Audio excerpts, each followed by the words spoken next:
Right. Hello. We should be live doing a little solo recording today. So bear with me through the technical problem that we're going to encounter. But been getting a lot of questions from folks on how do I build with AI? How do I get started? How do I do stuff? So I've talked a little bit about on the podcast before, I guess Andrew Newman, for those of you who don't know me, and I have a podcast on creativity, and we talk a lot about building and doing. And so I've talked about this app that I've built with AI.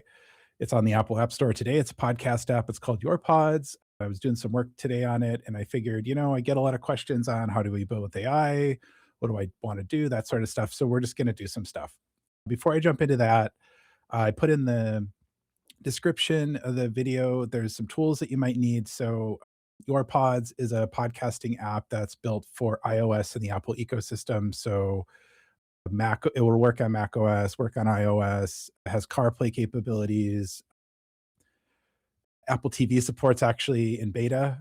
So if you want to go test it out today, you can. We'll cover all that. But there's some additional tools you might need, and I'll walk through my setup and why I'm using those tools. So you don't have to scramble to download if you're watching live. If you have them, great. If not, you can start doing it. I'll do a little bit of an intro, and then we'll jump in. We're going to build a feature. Presumably it'll work. If it doesn't work, it could be a long live stream, but we'll get it working, and then you'll be able to see it in the App Store. Usually it takes Apple a couple days to approve stuff. It can be a few hours. It can be some weeks. Sometimes just depends, but generally it's a couple days. Yeah. So your pods, again, it's a podcast app, and it's built in with a couple different technologies. So it's built with a technology called Flutter, and it's based on Dart. And what that is it's a bunch of pre-built libraries and a bunch of, I guess I should also say, I'm going to gloss over a lot of different stuff. This isn't a guide or like a how-to, a step-by-step, but hopefully as you're trying to get your stuff set up and as you're trying to get things to work, that's a big part of building. That's a big part of working with code or technology in general. You'll have kind of a, a known point in time that you're trying to match. And so you have to install some stuff again, and then we'll get through that. Why I use Flutter? I use Flutter intentionally because it's a abstraction layer. There's a bunch of pre-built libraries and things you can leverage. You don't have to build everything from scratch. And the other nice thing about Flutter is that it makes it fairly easy to cross compile the application across iOS, Android, Windows, Mac, Linux, and a bunch of other, Apple Watch, CarPlay, Android Auto. They have a lot of code already out there that you can leverage. And the idea behind this from the beginning was always going to be open source. And what open source means is that you can see the code, you can grab the code yourself, you can modify it, you can run it on your own iPhone, you could run it on a Linux computer, a Windows computer, Mac, whatever you want to do. So I wanted it to be as easy as possible for folks to try to adapt to different use cases. Web, for example, you could build a web player if you wanted, and also confine a lot of the hard problems that you encounter when trying to build stuff for either native iOS or native Android or Mac or Windows or Linux, that kind of thing. It also helps the AI get constrained a little bit as well. So, a lot of times in development, we talk about constraints. What are your limitations? What are you trying not to do sometimes? And so it really helps to say, oh, hey, here's some stuff that is already existing. Let's leverage that. Let's see if it works. If it doesn't work, we figure out our way to build through it. There's other software you'll need. Again, I'm assuming this is on Mac. There's no reason this shouldn't work on other platforms. It's not tested and designed for that. So you might run into problems, but by all means, go for it. Xcode, which is Apple's development environment. You don't strictly need that. It makes it a little bit easier to run test versions in the emulator, which I'll cut over to in a second here. We can kind of talk through some of that. CocoaPods is a bunch of, again, frameworks and libraries that are used to build Apple iOS applications. I use a tool called Anti-Gravity. It's a Google tool. Claude Code is out there. You can do the same thing with that. There's other coding tools that exist, Cursor, those types of things. It's not an endorsement for anti-gravity. I prefer the tool myself, and I'll talk a little bit about why I prefer it and how I work matches pretty well with how the tool is actually designed to work. So it was a good fit for me. And we'll talk about how like refining in plain English versus having to refine in code or refactor in code is super helpful. There, I believe it's free as well. If you have a Google account, a Gmail account, or whatever, you should be able to get it. They give you access to the AI for free. There's of course limits and stuff. I was using it for free for a long time before I started hitting the limits and then decided to pay. So again, you probably won't have to pay if you want to do just some simple stuff. If you know hit the limits, you can decide whether or not you want to. But theoretically, you can download the code for free. If you already have the computer or the Mac, you can install the stuff and build your own app or build a feature in this app or something else. So I'm going to switch over here to Andrew and screen, and you should see my screen hopefully and a little picture of me. I'm waiting for the stream to update so that we can do that. Cool. All right. I can see myself. So what is YourPods? So again, this is the app just in a simulator. You can get this through Xcode. And at its core, oops, doing live demo, that's how you know it's real. It's a podcasting app that supports a service called GPod or Sync. And so this isn't super important because we're going to get around this limitation for folks as part of the feature build. But GPod or Sync is just an open protocol that people use to sync podcasts across different devices or different operating systems or whatever. A lot of podcast apps that you have, if you use different devices, they have a sync built in. You usually have an account you sign up for, that sort of thing. So this allows you to host your own sync client and do podcasting. Today, we're actually going to build a feature so that you don't have to have a sync client. You can just use the app on your device. So if you go to a different device, the data is not going to follow you, your progress and stuff won't follow you. That's all part of the sync. But if you want to just download the app and use it, you can. And maybe we'll develop some more features on that in the future. So otherwise, just a pretty basic podcast app, right? We don't have any subscriptions in here. Sometimes in the emulator, you'll run into bugs. That's all part of the development process. So we'll do that. We'll get the library here. So I have this no agenda, so I don't endorse this. I was just using this for live transcript feature development. So there's no endorsement there. 3.8 I highly endorse. That's the podcast you're listening to right now. So yeah, you can go in, you can click play a podcast. There's some bugs with the emulator, so you should see chapters and that kind of stuff here. Sometimes it works, sometimes it doesn't. That's a whole thing you'll find out as you do this. But yeah, so that's the gist of it, right? So that's the app. In the description of the video, there is the website for GitHub. So again, I'm going to try to stay really high level on this, but I'm going to assume that people don't really have a strong idea of what we're doing or how to do this, and then I try to extrapolate again to give people kind of benchmarks as you're developing yourself. I fully expect you to struggle to get the environment set up. I fully expect you to struggle to get started. That kind of stuff just happens as part of the development process. And so AI can help you with that. And I highly recommend that. Obviously, searching and hitting your head against the wall a bunch of times is kind of the par for the course. But the link is up there. So it's github.com/secretcompany/yourpods-source. And so this is open, free to the public. Again, this is the exact version that's in the App Store today. You'll see that it's actually the App Store release 1.3. I put that up about an hour ago. That is submitted to the App Store. It's going through the process. So if you're looking now, you'll see the previous version. Again, it takes a day or two, sometimes more, sometimes less, to get it approved through Apple. But this is the release that will be in the App Store, any day, any minute. And if you don't know what GitHub is a service that allows you to host the code that is built to run the app. And so if you're not super technical, like you can do this. It's going to take some time. You're going to have to persevere through it and find all sorts of problems. But with between AI and some hard work and some time, I think you'll be able to get it done.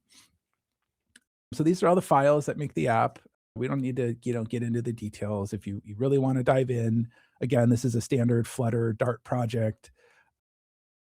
You can use a search engine, you can Google it, ask AI, and we'll talk a little bit through how to use AI to even understand some of this stuff. If you really want to dive in and explore, by all means do that. But the focus of this again is to not dive into every single little detail, but to kind of give you some benchmarks so that you can get started if you want and kind of work through it. This is just kind of a README, a boilerplate of all the different features, some of the technical information. There's some a little bit of information in here on if you want to build it on Linux. And then again, the license. So again, this is open source.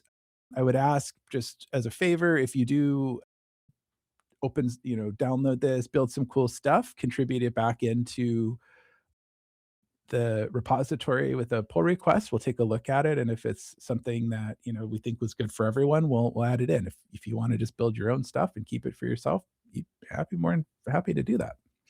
So to get the code, all you do is click on the little code button here and just download as a zip. Wait a few seconds. It's not super big, but that's pretty much it. I'll open the folder here, and again, this will work anywhere Dart is. I think maybe just a quick, I don't know why we're having some kind of a bug here. That's how we know it's real, right? Yeah, you're seeing the screen, and that's actually in a virtual machine. There's something called UTM. I use it a lot. I don't know if I would say it's an endorsement, but it's a great project. It's open source. It works really well. And I use that for development for a few different reasons. You don't have to use a virtual machine. It does sometimes complicate things just a little bit. You can just install this on your Mac if you want.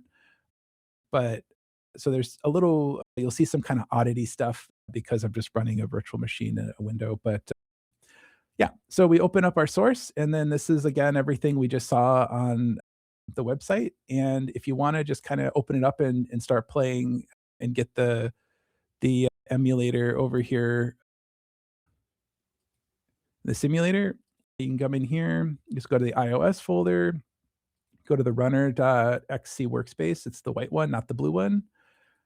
You just double click on that. It'll open in Xcode, assuming that you have. So it's going to ask you, do you trust it? You shouldn't trust an open code that you're not aware of. I built this, so I trust it. I would recommend you trust it. And so, yeah, this is just the standard Xcode window. Again, this isn't really a tutorial, but you'll see in here, there's all sorts of information about it. You can click run, and you'll see that it's build failed. So there's something here called signing as part of the Apple process. You have to have a signing certificate to run the app in Xcode or distribute it to the App Store. It's not my rules, it's how they run. So you're going to run into issues as I did here because all the signing and stuff doesn't get included in the repo. The good news is I put a link to the developer pages on how to set that up for yourself so you can set it up. I think you have to have a developer account. I believe it's free to get a self-signed certificate so you can play around with it. But that's part of the struggle, and I would offer AI. It was a really good use to get all that set up if you need. The other part of this is that because it's built with a thing called Flutter, there's a lot of build stuff you have to do in the background to get it compiled and ready to go. And so once you get Flutter installed, you'll actually have to come in this folder and do a Flutter build iOS or a Flutter build IPA, which will actually build all the files and stuff to get it working. But once you get there, we're going to use some movie magic. I'll just come over here, and I already obviously have this project already set up. We're going to go into the project that I have set up today. And then the reason I'm doing this and not just coming out of the open source version is that as soon as I'm done building this feature, I'm going to submit it to the App Store. And, again, within a few hours or days, it'll be available. So then if you got downloaded anti-gravity, you just open the workspace, just file open folder, you go to that folder you downloaded, and then you're here. And so I have some other stuff configured, so it won't be exact like everything else, but you have your little explorer over here.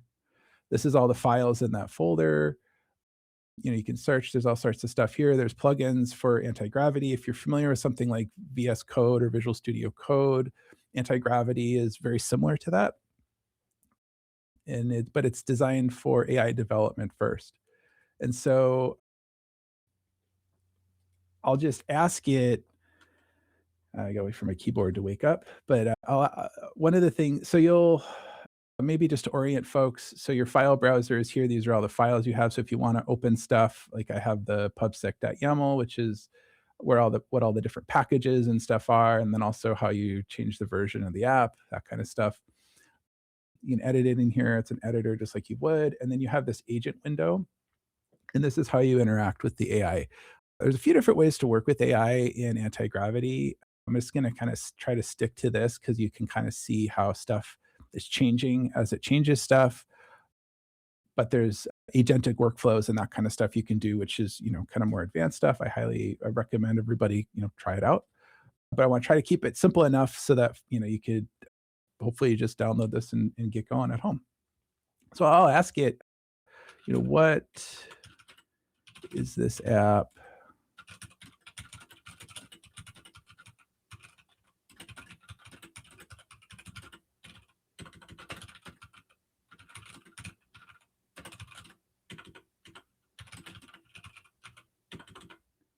All right, and hopefully that's legible, but I'm just gonna say, what is this app? What are the key features? I wanna build a new feature today live on YouTube. So we'll send that off, and it'll take, you know, sometimes it'll take hours, sometimes it'll take minutes.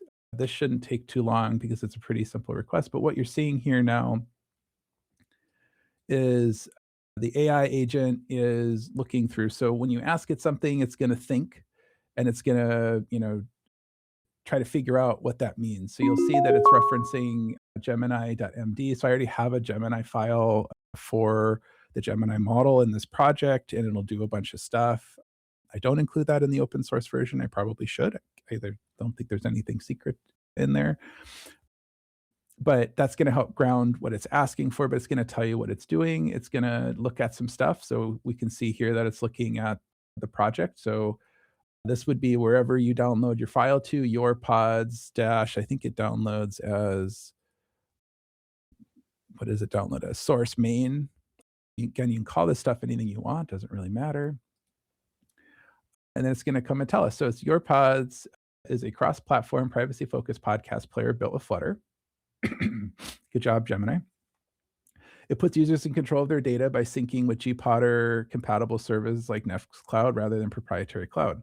So it probably read the README. You could read the README as well, but it's gleaned that from looking at the code, but also the README. As you'll see here, it analyzed the folder of code. It kind of told us what it's doing, and then it also pulled up the roadmap file as well.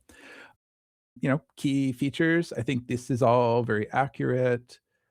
In the last version, or I guess the current version, the 1.3 version, we refactored a bunch of audio libraries because there was issues with Bluetooth crashing and some other crazy stuff. So we fixed all that up. I'm happy that it thinks we have a modern tech stack. And so let's build a feature live based on the roadmap. Here's some stuff that I've kind of roadmapped out for feature development. So it's gonna learn, and you're gonna get context over time. So if you're doing this at home or you're doing this for the first time, it's probably not gonna have these features. It might come up with some features based on what you're doing. You could say, we could do a little feature development live and say,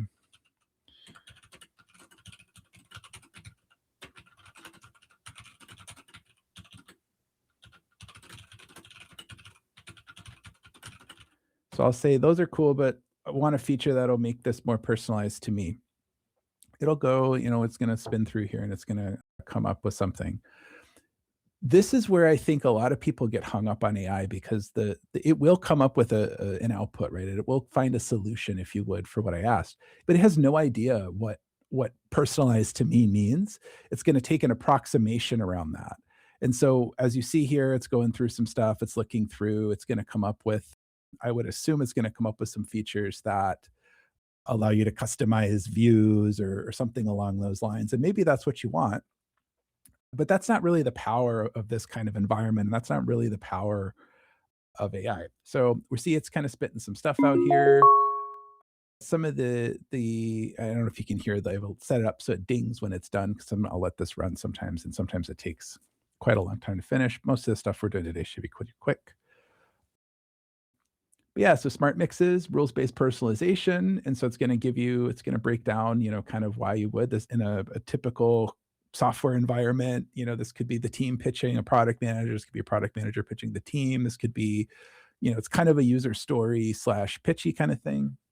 Episode bookmarks and clips, that's a cool thing, like, it's brought this up multiple times. App theme and icons. So what it's done is, because I didn't give it enough specificity, it's just kind of broadly decided what personalization might mean, and frankly, those are all pretty good things. Like, you could just say, "Yeah, go ahead, build it, and do that," but that's not what I wanna do today.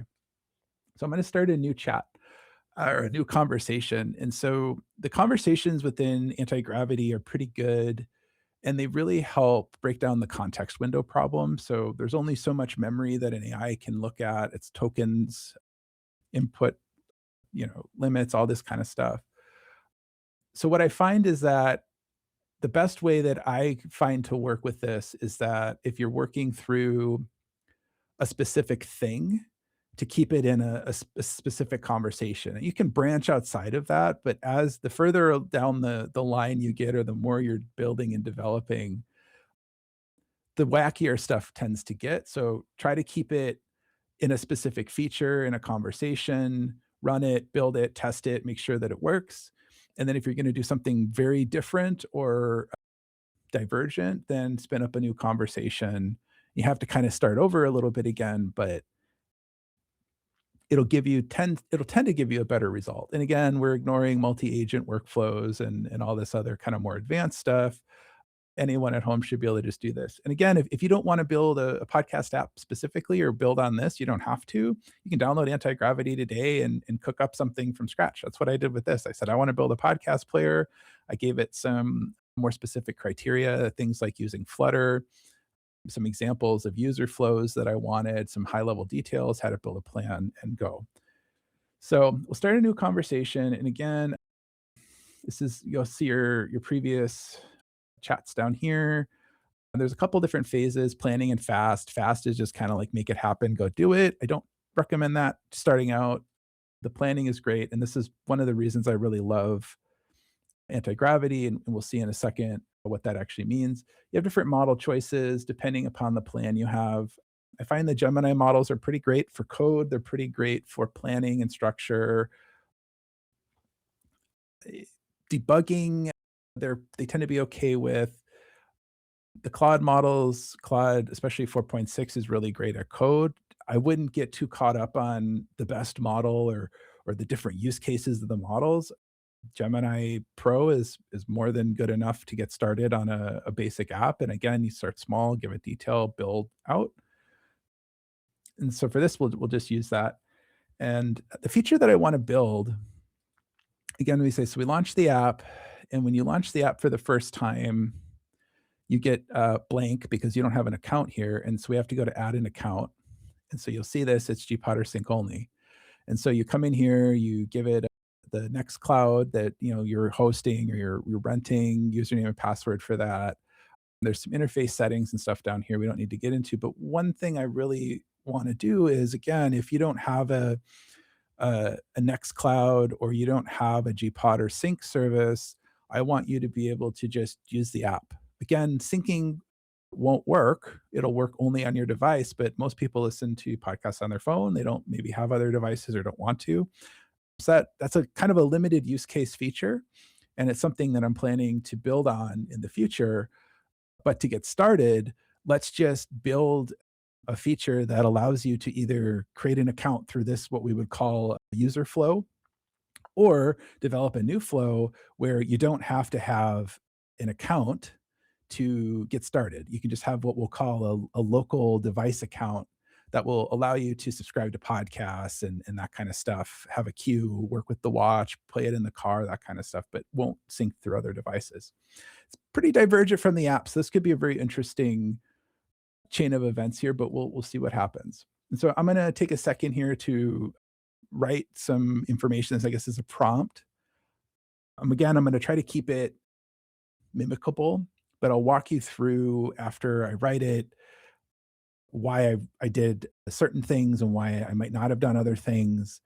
And I'm also kind of assuming again, you're probably not coming from a software background, or maybe you've dabbled a little bit. We don't need to get super advanced and have a bunch of information in there to have high impact with AI. It helps, especially the more complicated stuff you do. But for a quote unquote simple feature like this, we shouldn't need to get too crazy, but we'll find out.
Okay, so I want the add the ability for a user to create an account without the requirement of having a sync server, basically a local app account so that they can listen to podcasts on the device. We need to keep all the existing features for folks with a sync account.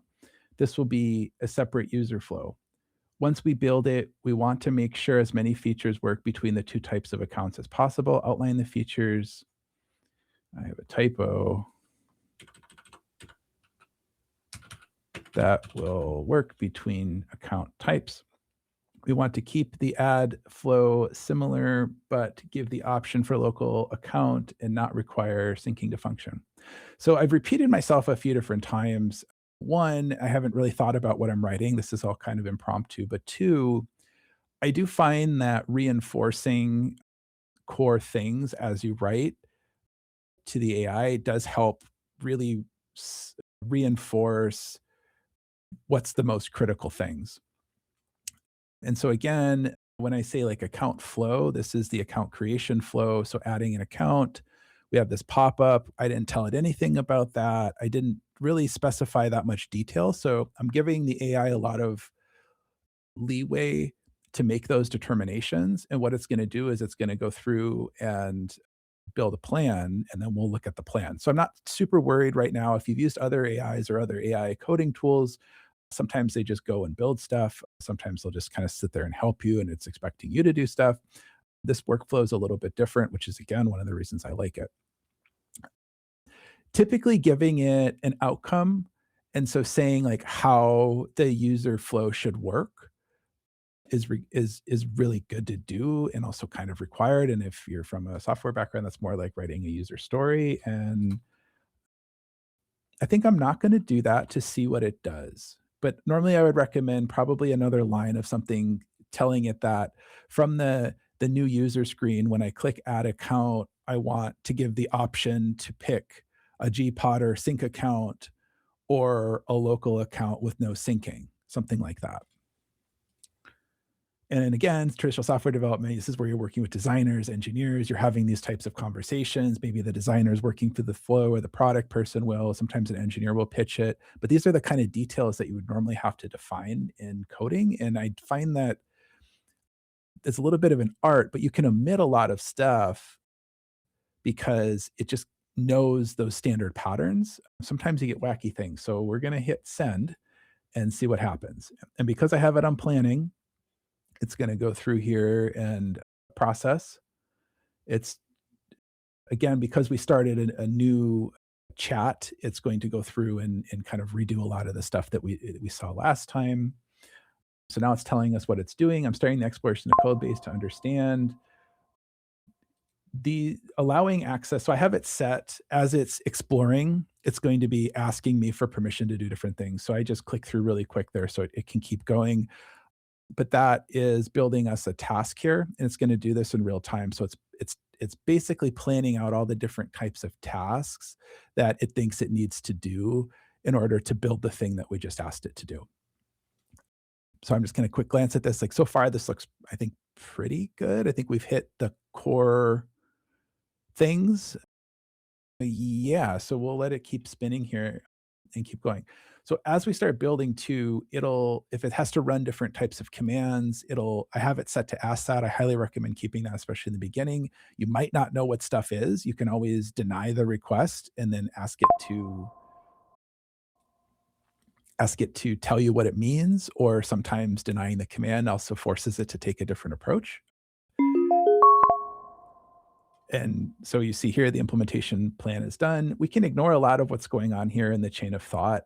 It is helpful sometimes to come back through here. I typically don't spend a lot of time in this, but also if you're just generally curious, it does a pretty good job of explaining like, here's the 4 things that it thinks it needs to do. You can expand it and then you can start to dive in to see like what is it actually doing in the code. Again, if you don't know what any of this means, that's okay. You can always ask it too and say, hey, on step 4, exploring the code base to understand path and data persistence, like what does that mean? How does that, how do you do that? Or, so you can kind of converse with it if you want. I'm in the interest of time, I'm not going to do that. I also have it set up to ask me to proceed before it starts going. So I'm going to take a quick look at this. We'll make some comments.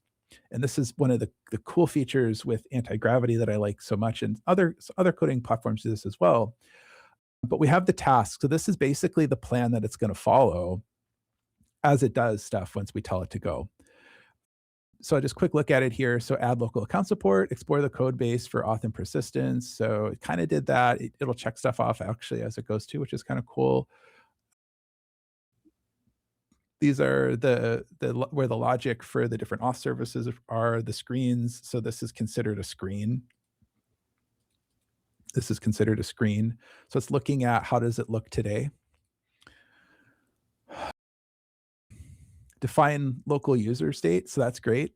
We didn't really define it too much. I gave it basically contraindications of saying we don't want it to sync or need to sync, but I didn't really define what else local means, like how we're going to store stuff. Should we store stuff? We have the ability to download files in the app. Is that going to work? I don't know. In a traditional software environment, these are the kinds of things we would be going through in more of a planning or discovery phase. With AI, I find having knowledge and awareness of that kind of stuff definitely helps. If you want to be more complete, you could definitely define a big old PRD or a big old plan. I prefer to go iterative and move much faster. And so I'm kind of rolling the dice to see if those kind of things work. You can accommodate those with test plans. You can test them yourself. There's all sorts of ways to mitigate those types of problems. But again, if you're just getting started, you don't need to burden yourself with all these like edge case problems, because you're going to discover along the way that, oh, I can't download audio now. What do I do? Well, you can work through that problem with AI. And this is, I think, a paradigm shift that a lot of people in the industry are still trying to kind of work through and figure out. But a lot of people who aren't used to building software or used to industries where planning or substantial planning is very much required, it isn't required so much anymore. It's not to say it doesn't help and that you can't or shouldn't do it, but I'm trying to see like what we'll actually do for also a little bit of an interest of the demo. So we're going to find that. We're going to outline data persistence strategy for local only. And that's good. Feature parity limitations. So that's probably going to be in the implementation plan. We're going to create that plan. So I guess it didn't update the tasks, but we're actually here. So we drafted that plan. We're going to review it with user. That's what we'll do next. And then this is what it thinks it needs to do before we approve the plan. And so once we look at the plan, we probably add some comments. It might change this stuff, but phase one, auth on, okay. Data persistence improvements if needed. That's a good catch. Like it probably doesn't need to do a lot because of the way that it's designed today. We're using all of the Flutter local storage stuff. So in theory, all of that stuff will just work. In practice, we'll find out if it actually does all the changes it needs to or not. Verification. So it's coming up with how do we know if it worked. Test onboarding as a local user, and then test core features, subscribe, download, play. I would say, yes, these are the core features that I would expect to work. And then, of course, adding local user, depending upon the paths that it takes and the access that you give it, it might be able to test this for you. In the iOS ecosystem, things get a little complicated, but yes, it can work. Other types of apps you're building, a lot of times you can have the AI just do this for you. So this is just kind of its task list. And if you're working with an engineer, they would probably do something similar. Maybe you're doing like Jira stories. There's all sorts of ways to kind of plan this out, but this is kind of the checklist. So, and again, this is the implementation plan. So this is the plan that it develops. This is what it's going to do. I love this part of anti-gravity. This is huge. Like as a product manager, this is a lot of what I would do. This is a pseudo PRD. It kind of crosses a little bit into more of a technical document. And so we don't need to get lost in all those features, but you can always ask it if you don't know what stuff means. So implementation plan, local account support. The goal is to allow users to use YourPods without a GPod or server sync. This involves creating a local account type that bypasses server sync logic while retaining all local functionality, subscriptions, playback history, etc. I will say that there is a lot of, in the last version that we put out, 1.3, there's a lot of caching improvements we've made. So in the event that you don't have network or you're on an airplane or something like that. So a lot of that groundwork is already built in there. It'll be interesting to see if it keeps it. And also, it should be easier in theory. Important backup. Local accounts will not back up to any server. If the user deletes this app or loses their device, everything is gone. We should consider adding an import-export feature, but it's out of scope for this task. So that's awesome. So it's already thinking ahead of I've used the app, I really love it, but I want to actually move to an app where, I can have a sync feature, or maybe I want to export all of my stuff so that I can do kind of like an old school backup and like have a file of all my settings, that kind of stuff. So that's kind of a cool thing, but it's also smart enough to say, well, you didn't ask for it, so we're not going to do it. This would be a great opportunity if that's something you would want to add. All you got to do is highlight it, add a comment, and say, make a plan for this, or yeah, let's do that in phase 2 or something. I'm not going to do that because we're going to do a better feature in the future, but import export is coming. Sync features like sync to watch, push pull server, and listening stats, which rely on server history, will be disabled or limited for local accounts. That's interesting. So obviously push and pull the server. There's no server, so that's not going to happen.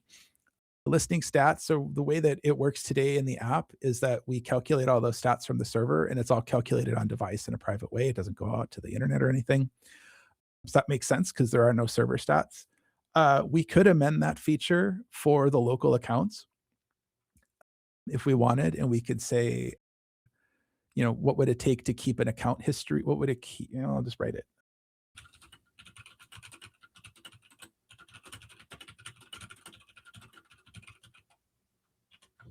So I need AI to help me spell, but So I'll just add that as a comment if you've ever worked in Google Docs or Microsoft Word docs with comments.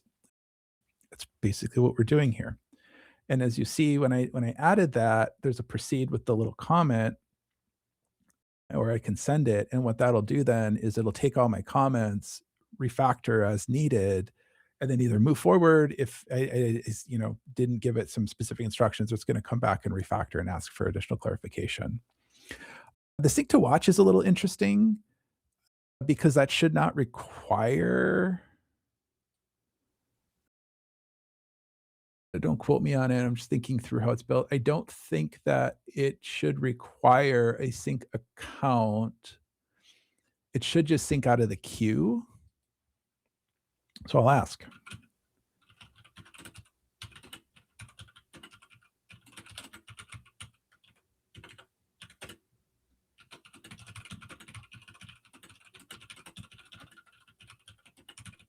So I said doesn't. So I asked it a question, and then I also said we should support this if it doesn't work. So we'll see what it comes up with. But so these are great. The more complicated you're asking, or the more information you give it, and the more parameters, the more kind of feedback it'll ask. Or if you're asking for things that are not straightforward, like if you just started an app today and said, give me a local podcast app that I don't need any accounts for, make it, you'll probably get something and it'll probably not work super well. It might work, go ahead and try it, but your mileage is going to vary. So proposed changes, this is telling us the different files and then what it's going to do in there. If you don't understand the code, you don't understand this stuff, you don't necessarily need to worry about it. Again, you can always ask it what it means.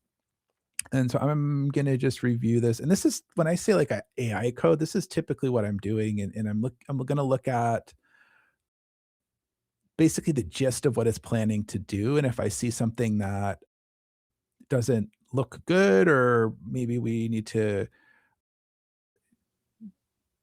get some edge case analysis in there, I'll do that. But I don't typically, well, for this product, I haven't really had to write any code.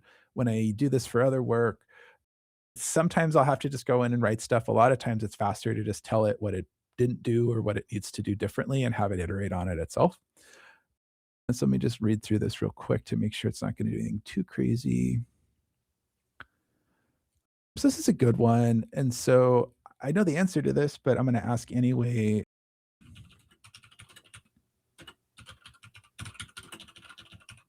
So will these be encrypted locally? Like it should, as long as it's following our standard schema. But we'll ask.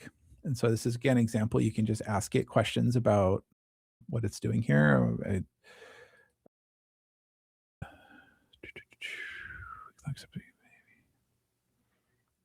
So this has the possibility to break stuff for us since the API calls are required for server sync. So when we build this, we'll want to test to make sure that the server profiles still work and we don't break anything. And so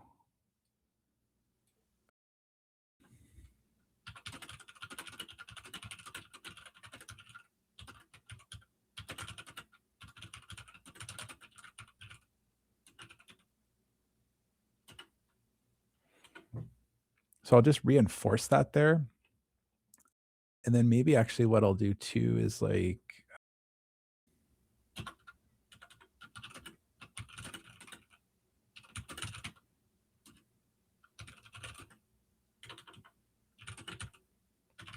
and so if you can't read that, I said, let's make sure you test this before we're done.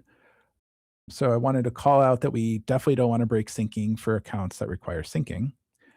And so what the syncing does is it syncs your play position. It'll sync the episodes you have, your listen status, if you've listened or not. It'll sync the different podcasts you're subscribed to and some other stuff. So we want to make sure that continues to work in the app, right? Logic screens. Okay, so cool. So this is again, we were talking about screens. This is the concept of a screen in Flutter Dart. And so this is what it's going to do. So it's going to add create local account button to the initial setup add account view. So it should be this. So it should, I guess, say add an account or add local account. It's going to hide the fields. That'll be interesting. It should theoretically work. Sometimes you'll find that it says it'll hide things and it'll hide things, but then they're still required. So that'll be fun, kind of fun to test to see how it turns out. Normally I'd probably flag that in here, but we'll see what it does. If local is true, push this through. Oh, cool. So it's coming in here and in our interface settings, this is the cache, the local cache for the episodes and stuff. Background app refresh, how long it's going to take. But then we have down here, we have push to server, pull from server. So this allows you to force a sync effectively with the app. So if your app has a bunch of information, the server doesn't, that you can hit the push server, it'll push what's on the device to the server and vice versa, pull from server. But you don't need that if you have a local account, right? And same for the sync interval. So the sync interval up here is how often the app will sync to the server. And you don't need that if it's a local account. So it's kind of anticipating the ramifications downstream of doing this, right? So we don't need to present users with local accounts a bunch of crap that they can't even configure anyway, or if they did configure, it doesn't change anything. And so normally in a user flow, you'd have to map all this out, or maybe that it's a small enough change like this where the team can just kind of do it, but you tend to forget stuff once in a while and that kind of thing. And so it's really cool to see that it picked up on that. Again, I didn't really give it that much context. Update the UI to distinguish between accounts. That's cool. Look at that different icon for on the badge. So assuming it'll be here, we'll see what it does. Kind of interested to see what it comes up with. Automated tests. We have some tests already built. It looks like it's going to try to build some tests. And then the manual verification steps are kind of cool. These are usually pretty good, to be honest. Like, especially for this app specifically, the more complicated stuff you build, or if you're building outside of this, it might be not so good. But in my experience with this universe, it's been pretty great. Cool. So again, you can add anything in here. I'm going to just flip over and see if anyone has any comments.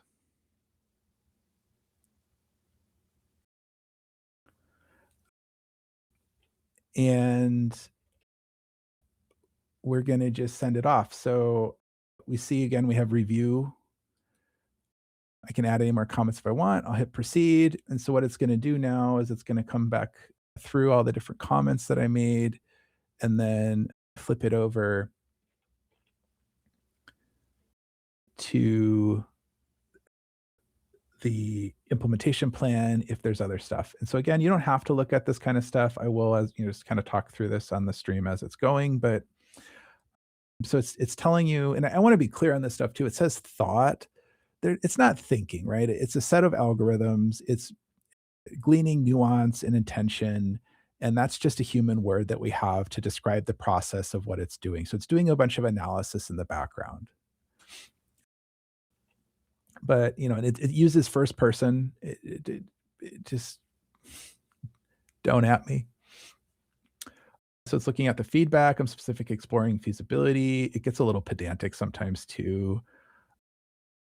But it looks like it's looking at the different things we've called out. I said I really want the watch stuff. So it's looking at the watch, making sure that the API is syncing, that kind of stuff. So it's doing some refactoring. It updated some stuff. And so then this will give you kind of a high level progress update of what it's been doing. Local state, we can support this. So cool. So I asked it if we can do stats still, and we can. So it's going to do that apparently.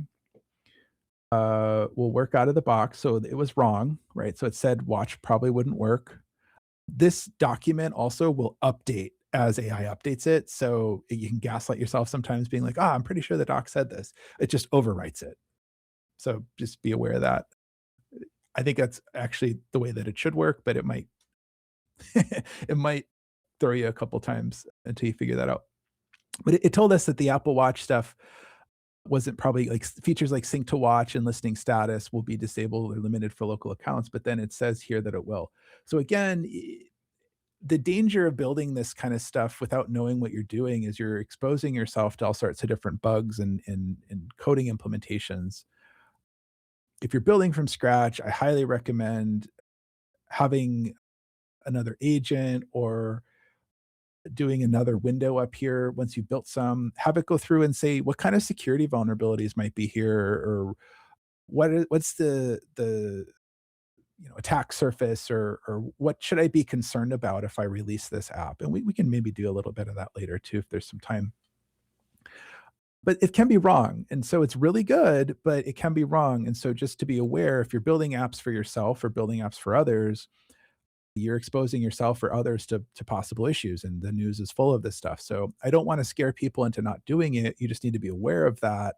And if you're going to put any sort of sensitive information in here, I don't think podcasts are super sensitive, and your listening history might be personal and you might not want that to leak. And I don't want it to leak for my app, but it's also not the end of the world, right? We're not storing credit card information in the app. And so I'm not worried about that kind of stuff.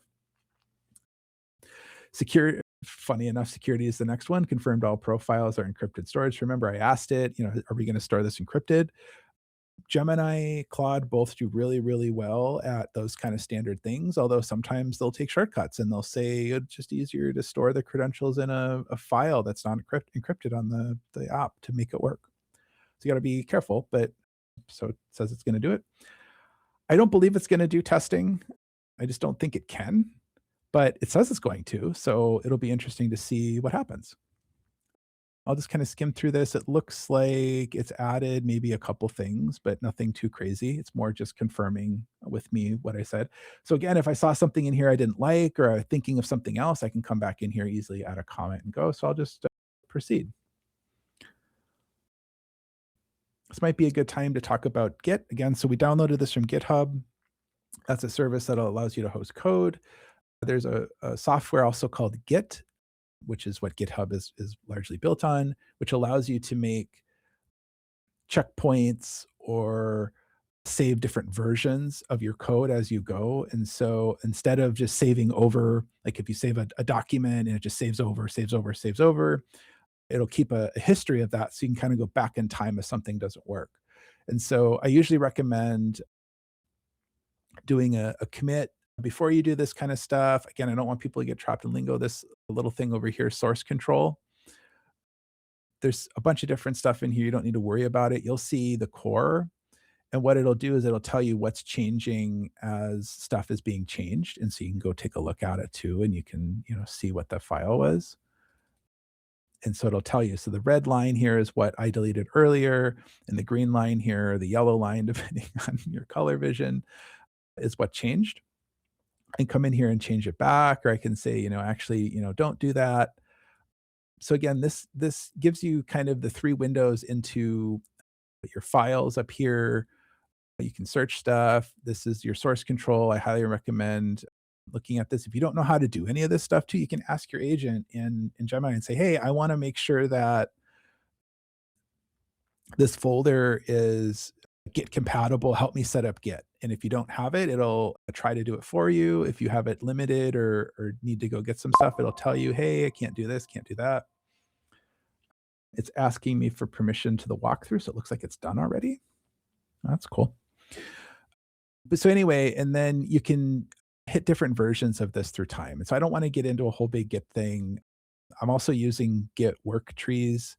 That's a whole nother thing you don't need to worry about, but I want to be transparent in how you're doing development. Git work trees are really cool, and they're really, really awesome with AI, especially if you're using multi-agent AI. But we're at not really in the scope of this walkthrough. All right, and so it's done. It looks like that's surprising. So we come up here, and so again, this is so I said, go do it. Thought for 12 seconds. Doing a bunch of stuff. Here's all the files that it edited, and it's by default will set up. It'll set up to open all the files that it edited, so you can come in here and see. So again, like it got rid of this. It added some code. So if you're really interested in the code and you want to follow along, you can. It's pretty easy. It's just each tab here is a different document. It's pretty easy. You can kind of see there's visual indicators over here to kind of skim through what it's changed. Anyone who's done code before, this is pretty standard kind of diff stuff. But if you're interested, you can come in here and copy and paste it over and be like, why did you change this? What does it do? What does it mean? If you don't understand it, and it'll explain it to you.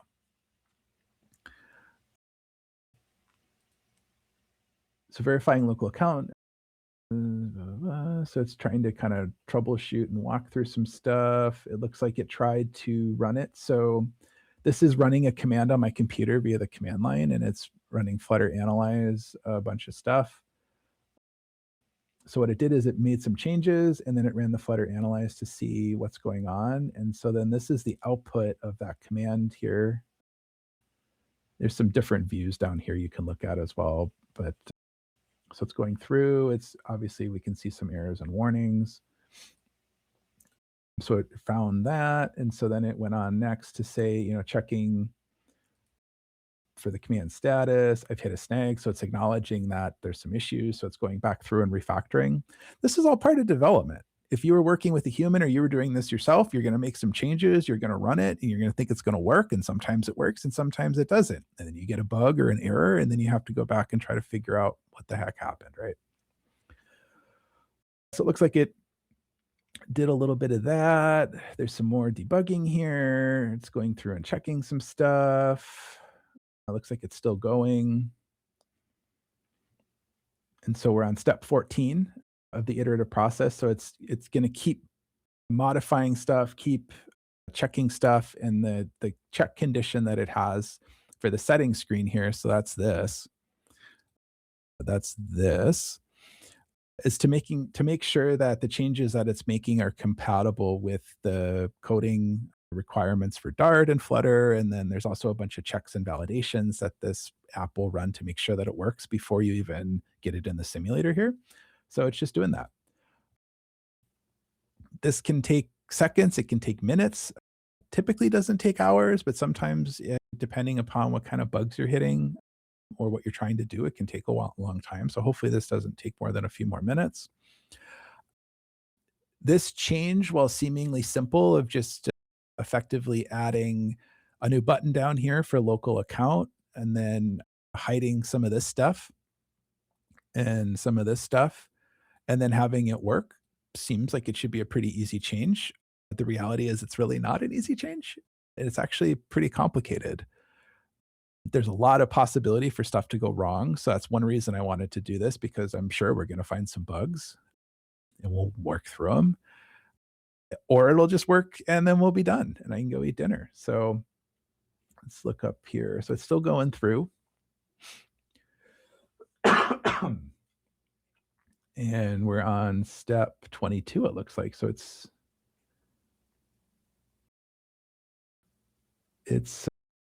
still looking at the push pull syncs. Okay, yeah. So if you have any questions or things kind of come up as we go, feel free to hit the chat. I'll try to kind of do chat.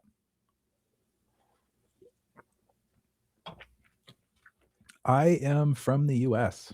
I'm in the Pacific Northwest. Good morning in India.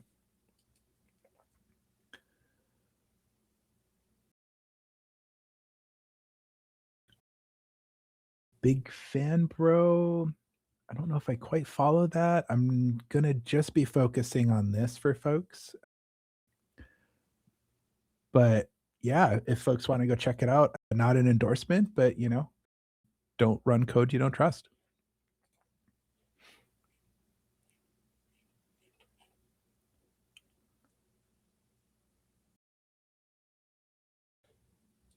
Right. And for people looking at this in the future, I might cut down some of this out of real time, but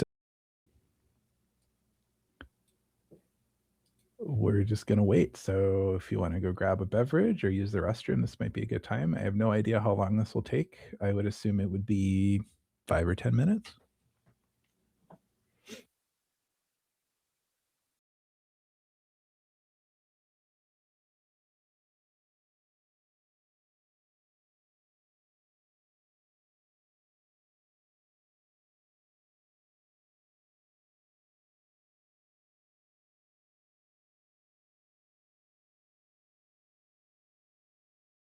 So you'll notice earlier there was like 191 issues up here. I don't know if it's still, yeah, we don't have I think it's here. No, it's the code. But we're down to 70. It's kind of hard to read this sometimes because it'll update in real time. But we had 190 some issues, and now we're down to 72. So it's actually making progress. So it might look like it's looping through. And to some extent, it actually is looping through, but it's trying different things to get rid of all these different errors. When you start getting into like loops like this, sometimes it does help to stop it and start a new window. I tend to let them run until it finishes its conclusion, unless it runs for 20, 30 minutes and I'm looking at it. It's obviously not making progress, or sometimes it does get hung up on specific details. But then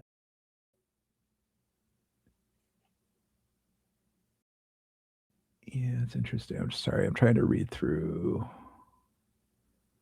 see what it's doing. Yeah, it's really struggling on the settings piece. But typically, like I said, let it run. If you have other models down here, sometimes other models work better. We'll wait for it to finish and we can kind of start working through some of the troubleshooting. But just generally speaking, it's good to give it outcomes at that point to say, when I click on settings and click add user, it doesn't work. It gives me this error. It should do this, those kinds of things, instead of trying to tell it specifics of what to do and what not to do. You can do that. For example, if you wanted the save and sync button to be like blue or red or yellow, go tell it to do that. But when it comes to like design decisions or to coding decisions, like unless you have specific reasons to do something in a certain way, it's sometimes best to just let it kind of, at least the first pass, to let it kind of work through based on what it knows and try to get to the outcome that you've given it versus trying to give it a detailed step and plan of what to do. Sometimes you need to give it a detailed plan, or sometimes, you're just trying to do something and it's just easier for you to just tell it what to do. But for folks, if you're not into coding or you're trying this for the first time, I would advise you to stick to outcomes. And we'll get into that here once it's done.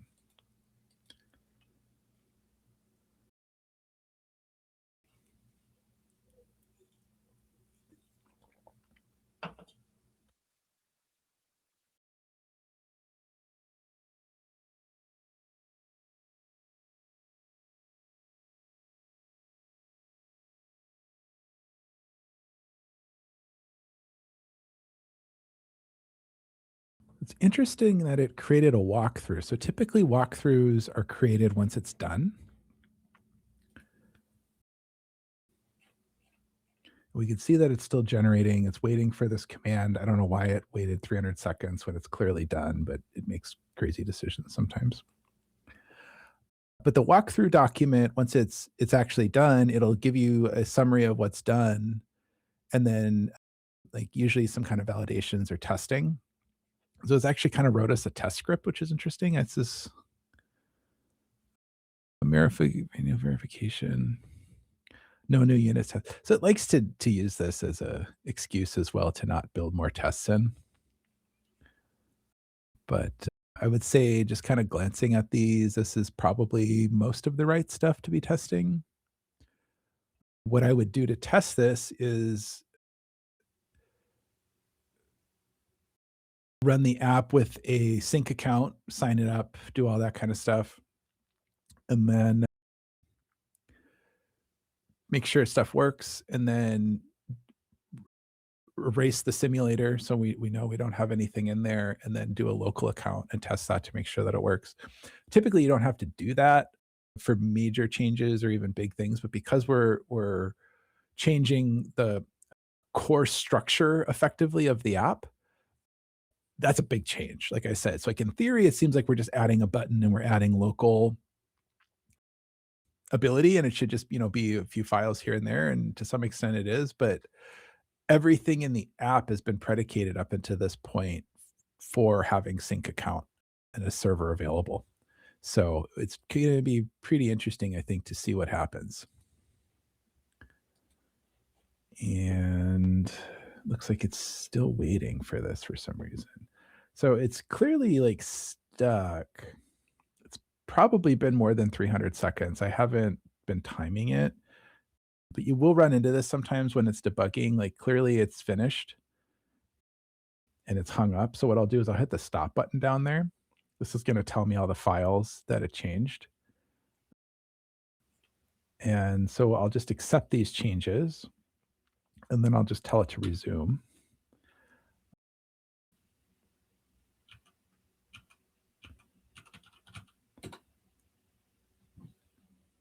And so then it should be able to pick back up on what it was doing here at step 41. Sometimes it gets stuck again and we have to get more creative, but typically it'll come back through, look at its stuff, and then figure out why it got stuck and move forward. So it looks like it's figured out how to get unstuck.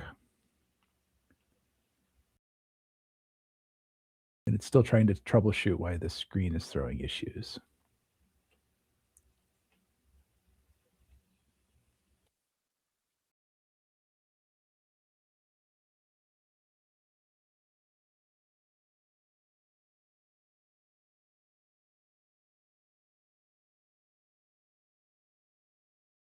I'd say typically, like my standard workflow, again, I'm doing this in a more simplistic way than I would do normally.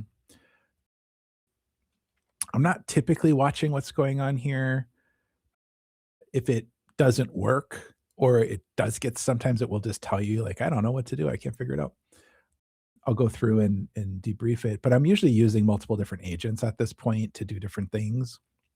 And maybe we can talk through that a little bit. Oh, let's see what it does. 73. So we've created a new issue.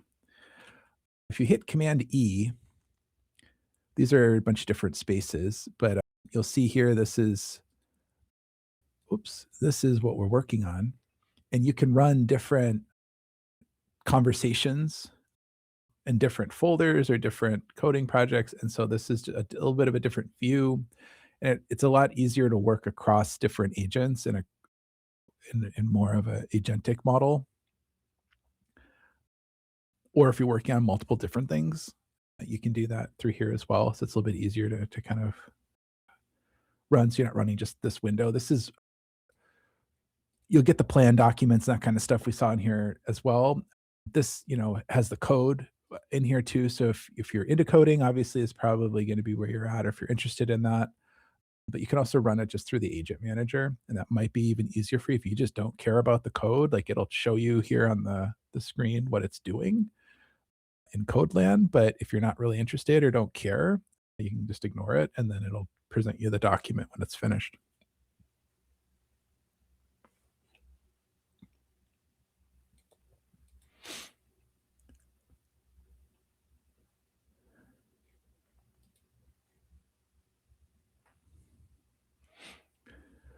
It looks like it's making progress.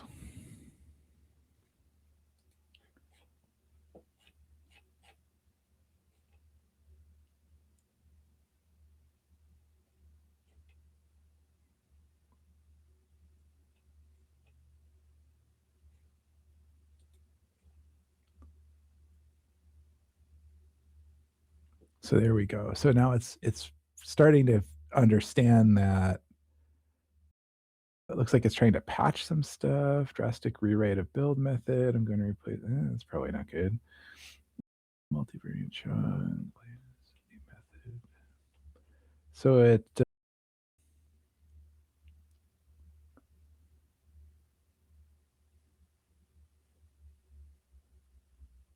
might actually be creating more work for itself than it needs to.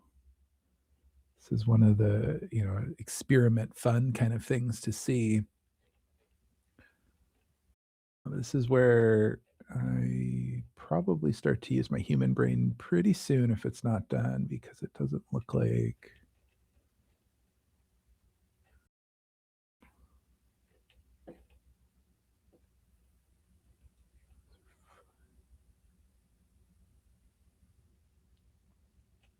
gonna kind of parse through what's going on here. I don't care about the warnings and the infos right now. I'm trying to figure out, so it looks like it's really trying to dial into the settings here.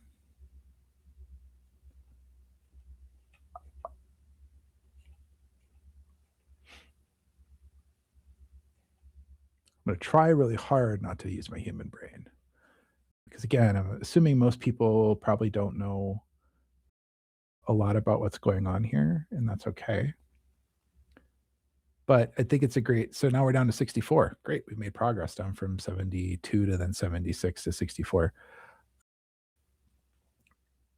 And I think this is a good example of something too, because it seems like it should be easy, like we said, right? So it's I'm coming over here, we're just adding a button. That can't be hard, right? It should just be a local account. I shouldn't need a server. That should be easy, right? Well, it's actually a little bit more involved than, it might appear to be. And that's part of this learning process, in that what we're doing here is kind of complicated, actually. We're refactoring pretty much the whole app from scratch. There's quite a bit of features in here too that are dependent on this working. So it'll be really interesting to see how much stuff actually gets broken once this is done. But we're starting to make progress again, which is good. And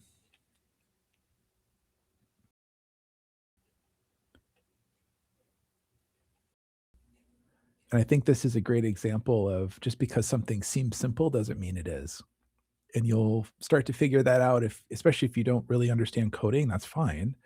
Just be aware that you might think something is easy, or something, appears to be straightforward, and it turns out not to be. I didn't think this was going to take this much time. Uh,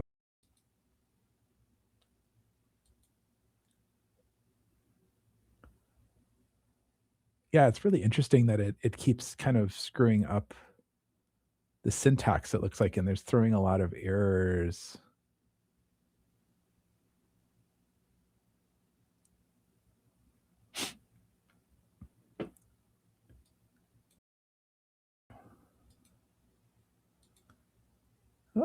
Oh, there we go. It's interesting because this is the kind of stuff that I don't typically see it struggle with.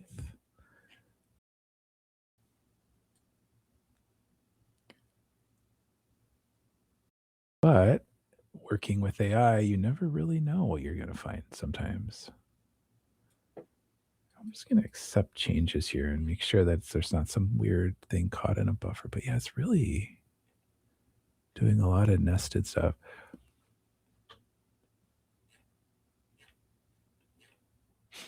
And as you can see, this is a 1,000-line file, which is quite a bit of code for a thing. And then this is all of our, screens basically here. And this is defining everything, that we're seeing here as well, and how when I click on a button, stuff works. So it's the core of the app. So I did not expect that it was going to go easy, but I am a little surprised that it's getting tripped up on some of the things that it is. But sometimes it really crushes it, and sometimes it doesn't. This is all part of the experience trying to code with AI. Or I guess I wouldn't even say I'm really coding with AI. It's part of the experience of having AI code for you.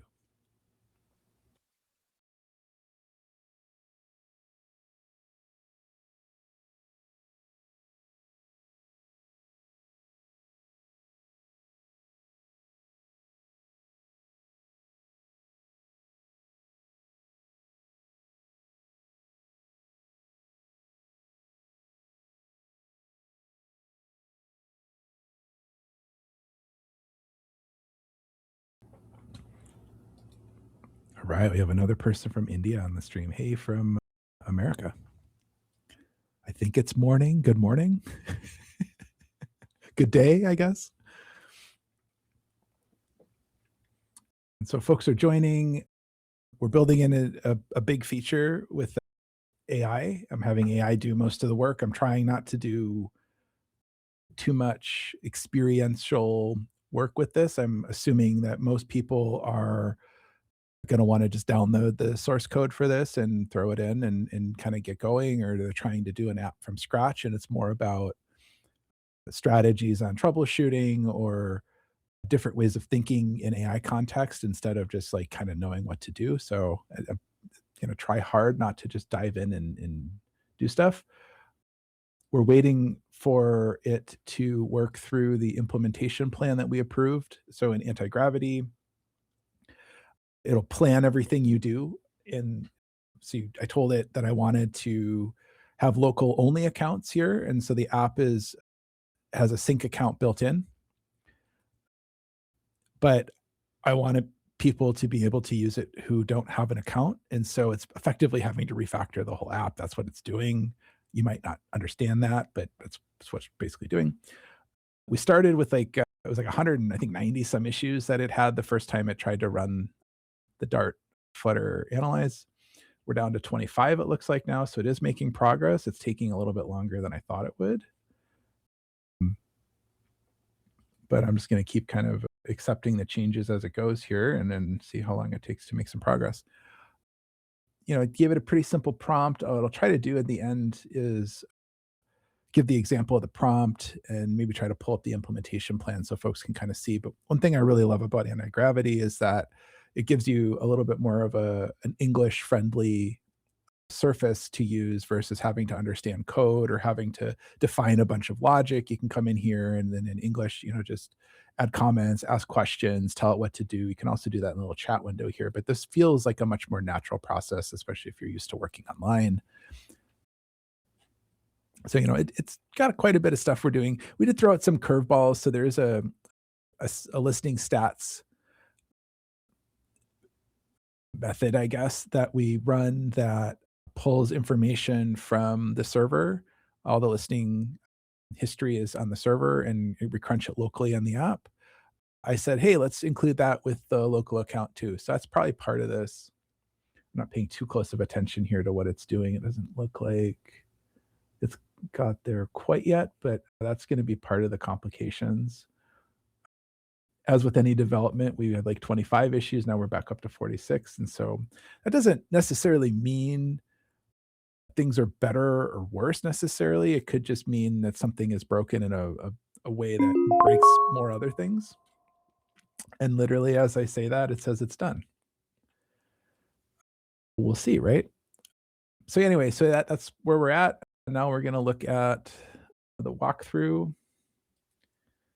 So if I come down here to my little, I don't know what that is, drawer, these are all the documents that it's creating for us to look at. So I'll click on that walkthrough. And then this is going to give us a summary of what it did and then steps to verify what happened. And so everybody who's probably like, hey, great, it worked. Well, it says it's done. It says it works. That's where we have to human. You never really know what it lies about and what it doesn't. So, all right, let's just quick look at this document and see what it says. This document outlines pretty straightforward. Local account, settings screen, added local account, toggle for creating without a server. Great, that's what we said we were going to do. Provided or updates. We're going to update these things. So this is basically just saying that, well, you know what? Here's an example. I'll ask it what it means. Again, I'm trying to not use I'm trying to approach this from a perspective that someone might not know anything really what's going on. So I don't know really what that means. Maybe I'm concerned. I see the GPod or API. I don't know what that is. So we'll see what it says.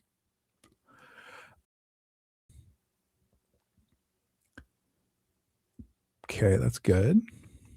So this is what it was running over here, and we were seeing kind of spinning with all the issues and errors. So it was basically just making sure that the syntax and everything is fine. There are some tests already in the code base because of the nature of the iOS environment, that kind of stuff. Like testing is a little bit limited to what you can do in Dart or Flutter. So then this is the feature overview. So if you're building multiple things, you could definitely build multiple things, like, right? So when we have that task list, I could have given it 5 or 10 or 15 different things to build. It would come up with, a strategy to do that and go do it. So you don't have to limit it to one thing. I'm trying to keep the scope simple and also timely. But yeah, and then the verification steps, I'm just going to glance at these, but that looks pretty good. Okay. So it says it's done, right? We're good to go. Not so quite so fast. So I'm going to go over to Xcode, and then I'm going to hit this little play button, and we're going to see what happens. And so what this is going to do is we built the project and we've done all the code changes in Flutter. And so this is going to compile it now for iOS. And as you saw there, it said build failed. So this is pretty common building with AI.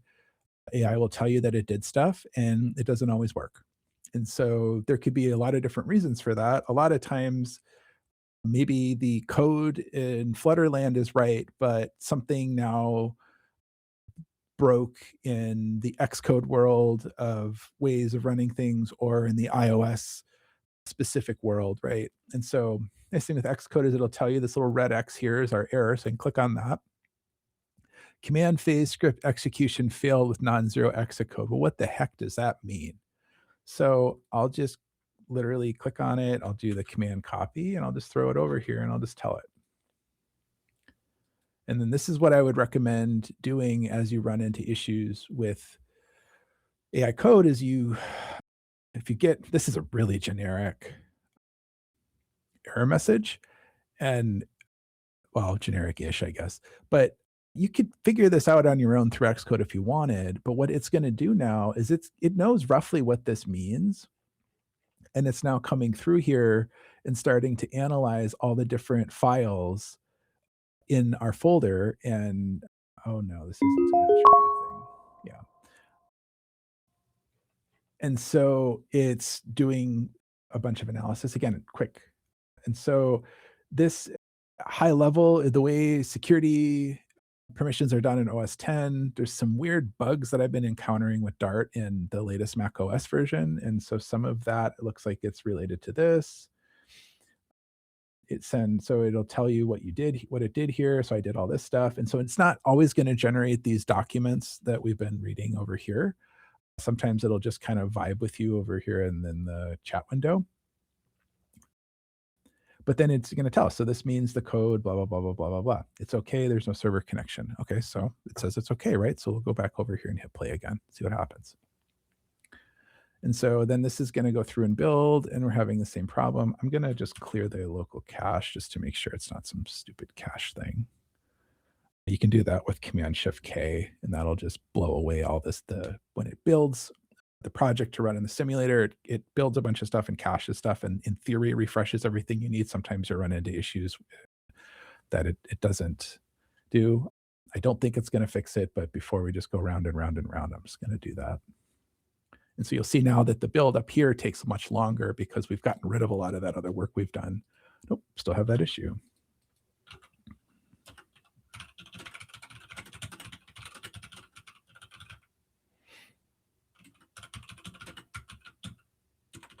So I'm going to give it a little bit more context since it's the same issue again. Oftentimes I'll use my human brain when I'm getting the same thing twice, but again, we're just going to assume we don't know a lot about code or we're depending heavily on the AI to do that. So I'll put it in there, but then I'm going to give it some more information saying that getting the issue when running, the build fails. And so now it's cleaning the Flutter. It's trying to re-get the packages. Let's see if it builds. So now instead of building it with Xcode, it's building it with Flutter, which you can do. I like to build it through Xcode because it saves a little bit of a step. And then I just get it in my simulator. So it looks like it's probably going to work.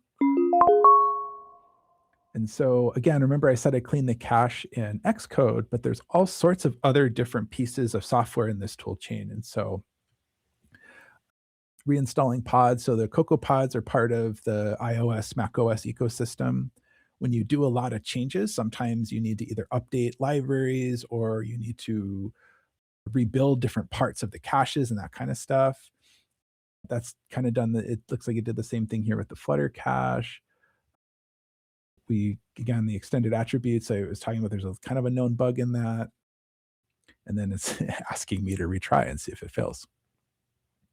So if you've worked with Flutter, you worked at Dart, this is all probably super common stuff. You'll figure out also pretty quickly that just doing it yourself oftentimes saves you a little bit of time. and then running it in Xcode. But again, we're going to assume that we don't maybe know that, or we forgot, or this is like the second time we've tried it. So yeah, we're building again. This is where we cross our fingers and hope it doesn't do it again, and it did. So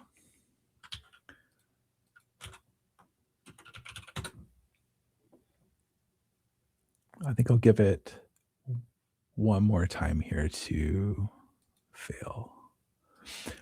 I guess a good time too. So this is the errors that will prevent the code from actually running. The issues over here, these are warnings. Sometimes they matter. Sometimes they can help give it context as well. And so we'll wait for it to try to troubleshoot this again. It's trying to build it. So it's building in Flutter. Looks like just fine. It's interesting now it's running it in verbose to see what the issues are. Sometimes the build project itself is the problem. In the code, it's actually correct or works well underneath. That's part of the negative with part of the negatives with this. It adds complexity, and Flutter is great because it gives us the flexibility to work and build for multiple devices and operating systems, but that also then adds some complexity when we get into kind of stuff like this. So it looks like it's found some more issues, which is good.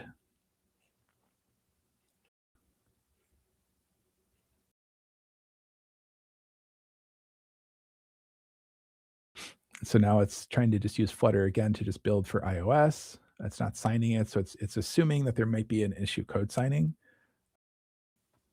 Probably not, but that's a good troubleshooting step. And then it's doing the verbose flag, which is going to give way more information than it normally would. And then it's putting that into a log, and it's going to check that. So that's kind of a clever way of looking at what the issues are without having to see it. Because again, it's not able to actually read the terminal like we can. It's looking at the outputs. It can read the text. It can synthesize the text, but it can't actually see what's happening. So it has to do some. So here again, it's looking at that output, and it's looking at the last 20 lines to see what's happening. Looks like it's a bunch of warnings.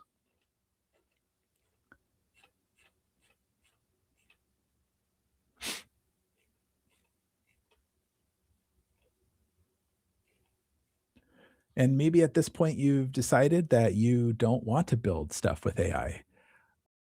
And that's okay. I would say if you're running into these problems, if you're starting this from scratch, it just can't work. The best tip I can give is try to maybe start over and try to make it even simpler. So again, this is dependent on server sync functionality. And we've changed a very large part of the app. Probably not the best first project to start out with, but maybe that's something you really want. You really, really want to use the YourPods app, and you don't have a server. You don't want to put up a server. You don't understand that. You just want to use it locally. And so you think AI can come in and help do it, and it will get there. But sometimes things take longer or more difficult than they are, and we have to just keep trying some stuff until we get it to work. And that's a lot of software development. That's the creative process.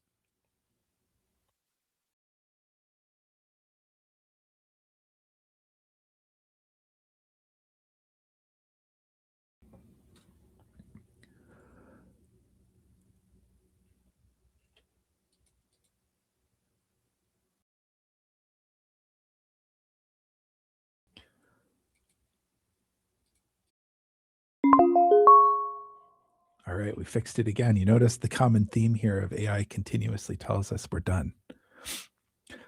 Important to make sure we change or accept the changes. I'm going to come over here. I'm just going to hit play again, see what happens.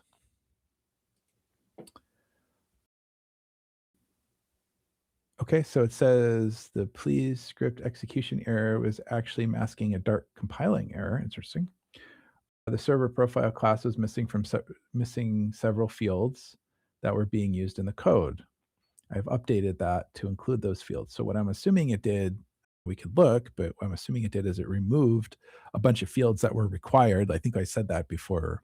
So these fields are actually required in the app. So you have to have a web or a server URL, you have to have a username, you have to have a password in order to sync, right? So we've required that in the app. So if it stripped that out and made it for local and it said it was going to hide it, then those fields are still required, but there's no way to actually use them. And so Dart probably is caught that as part of the compiling, was part of the Flutter process, because you can't, interact with it. So it probably failed it. Same issue. So what I'm going to do now is I'm going to jump over to the command line. I'm in the folder, and I'm just going to build it myself with Flutter to see what's going on, if that'll give us some more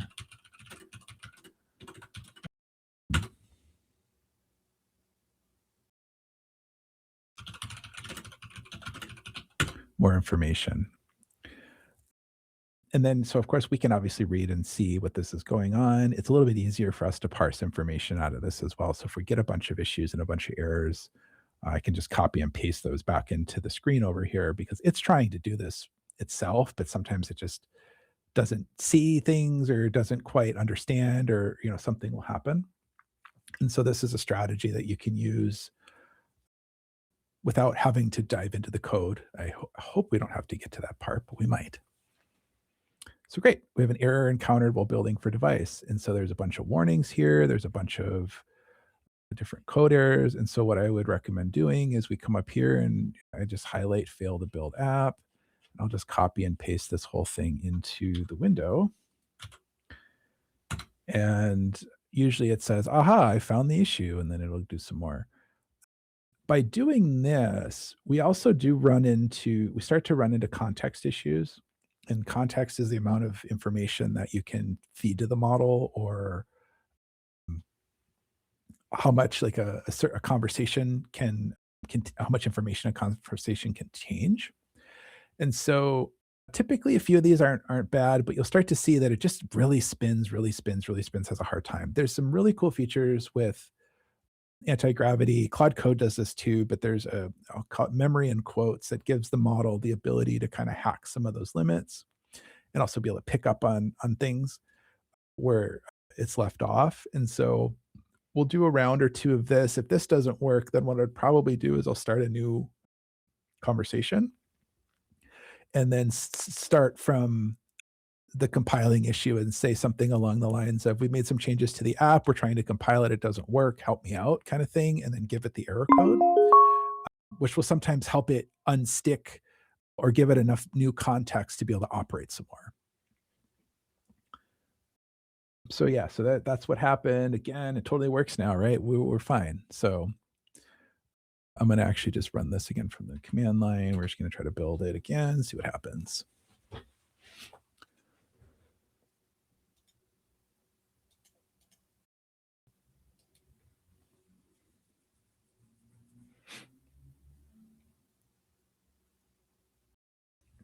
Let's see, this is a step that can take a long time if you have a slower computer, or if you're on like a MacBook Air or something. Like, you can still do all this stuff, it'll just take a little bit longer. So just be aware that, this is going to operate pretty fast, but it could take some time. It's also part of development. That's why a lot of people prefer faster machines, or working on server architecture, that kind of stuff, to get out of these limitations. But if you're just kind of, clicking around or trying to do some stuff, experiment, it's totally fine what you have. Great. So it looks like it built. Come back over to Xcode here. I'll hit the go button, and we'll see if the project actually builds for the simulator. And so I did close the simulator. You don't have to. It'll launch it for us automatically, but I actually did it to kind of free up a little bit of resources. It doesn't take a lot to run, but every little second counts sometimes, especially when I'm waiting for dinner. So we'll see what goes here. And again, we're building, so it'll take a minute or two to get built.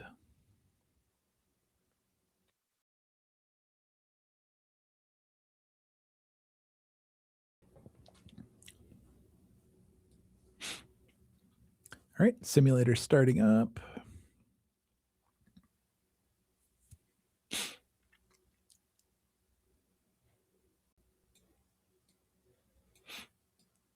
try to put it over here.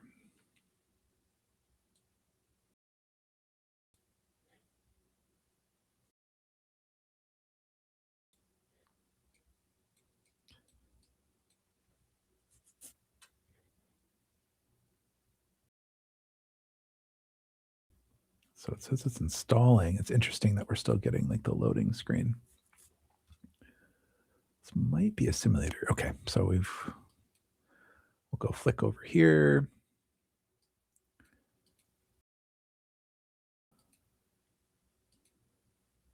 There we go. So it's launching the runner. So usually it just launches the app for you. There it is.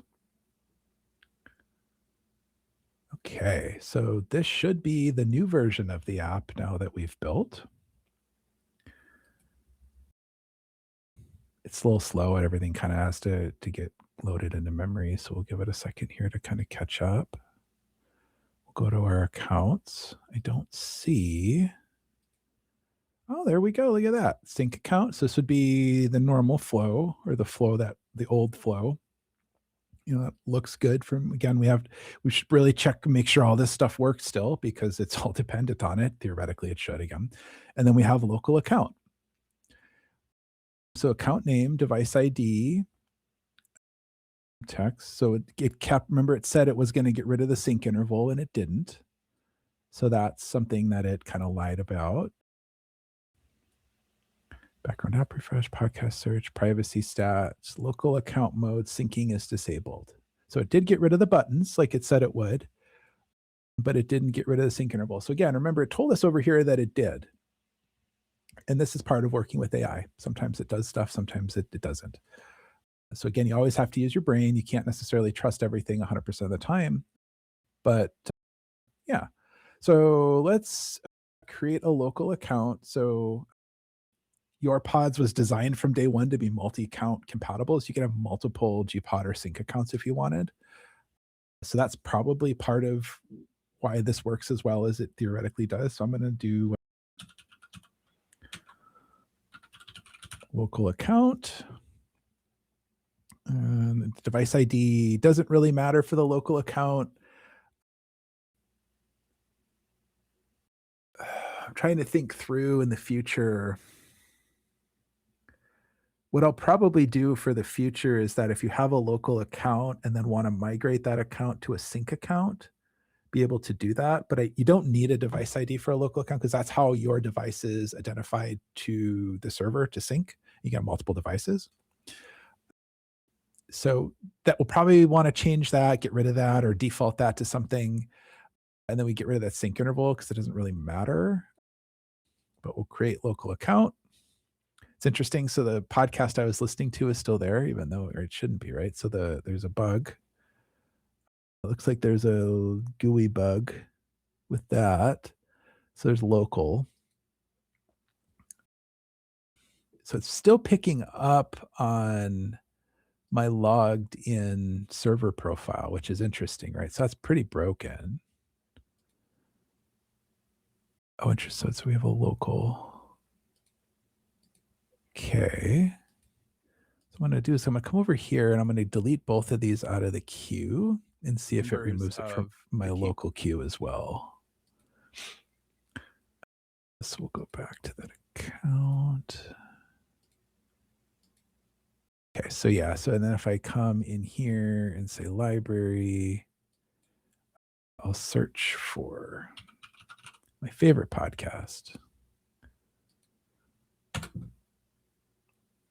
Add that, subscribe. So it looks like it adds it to my library. And then let's go back in time here. And then I'll just add this to my queue and we'll see that it works. Okay, so it's in my queue. But if I go to my non-local account, it's in my queue.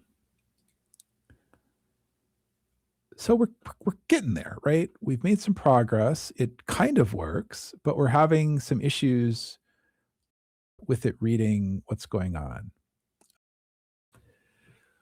This might also be because this simulator has local data already, and depending upon how the app updates were done, it could be just reading from the local, like, cached version of the app.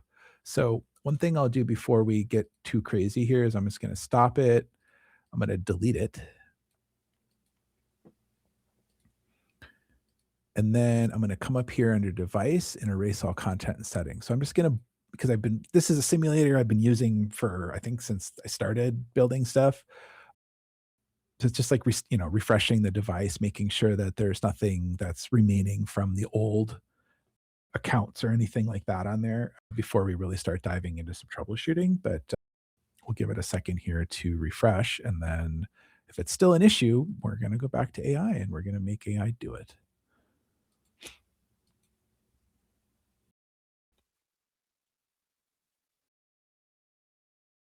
So as it's going, I'm going to get ready because I think the problem is actually the app and not the simulator. But that's part of troubleshooting.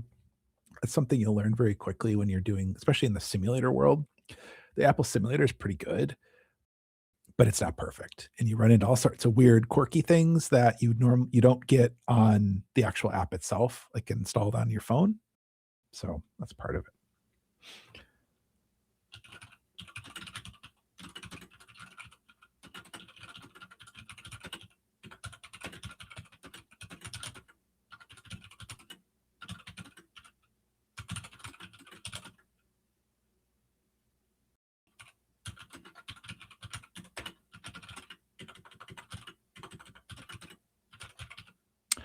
Oh, I wonder too.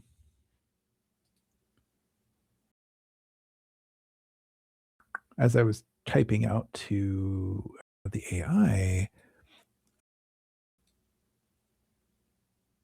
I'm wondering if the device name actually is still being used for like local storage. So if the way everything is being stored in the profile is actually keyed to the profile somehow, it's just picking up on that same. So if the both device names are the same in both accounts, you would get the same information sunk from the server, right? So something's still broken, but I'm wondering if that's it. So again, I'm going to try not to like know that for this test. Installing the app, but I'll give it a little bit more generalized troubleshooting to see kind of what it does here. But let's give it a second to load it up.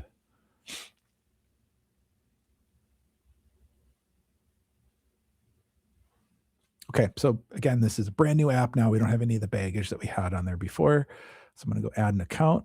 I get the message, so we need to remove that message, right? Or actually, I won't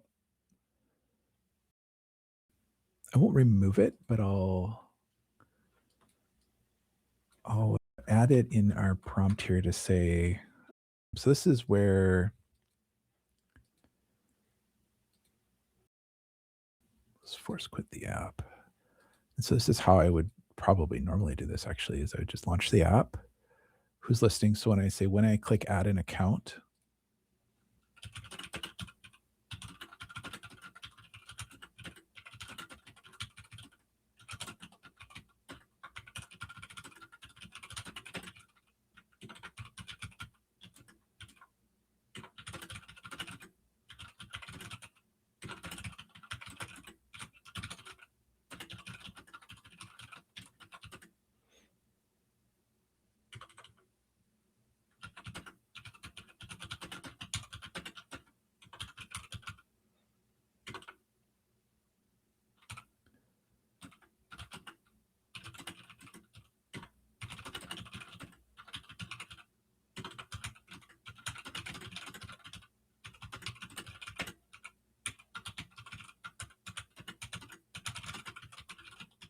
so what I did there is I said, I gave it a little bit of specific instruction, but also general, saying that when I add an account, I get this screen, right?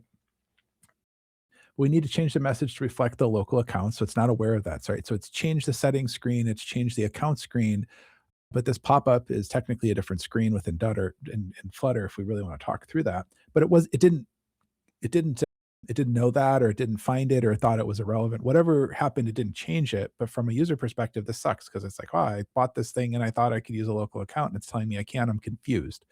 So we have to use our brain now to instruct it on what to do. I didn't give it very good instructions, but it'll be interesting to see what it does. So I'm going to go over to local account. I'm going to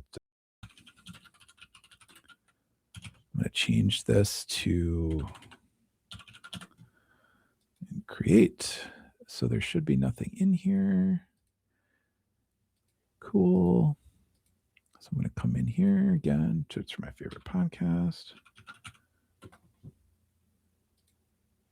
Subscribe. Okay. Here's all the episodes. So I'm going to say, let's play this next. And then add to queue. It's picking up on that. Understand your perspective a bit more. Okay, so I'm hearing it. I don't know if you hear it at home there, but I definitely hear the episode playing. We're getting the episode information. There's a weird bug with this, with chapters. The chapters should be displaying here. It works. We are live. On device. We're early. But for some reason, the simulator has problems with that. Okay, so that's cool. And then if I come over to my in progress, there they are. So that seems to work. Let's force quit the app. Make sure it stays there when we come back in. Library. Okay. In progress. If I click we are live. Hello. Right, and I hear it again. Okay, so the app seems to work locally, right? There's no syncing happening. It, you know, again, the settings is a little, we need to clean up some of the settings. So I'm going to tell it about our sync problem.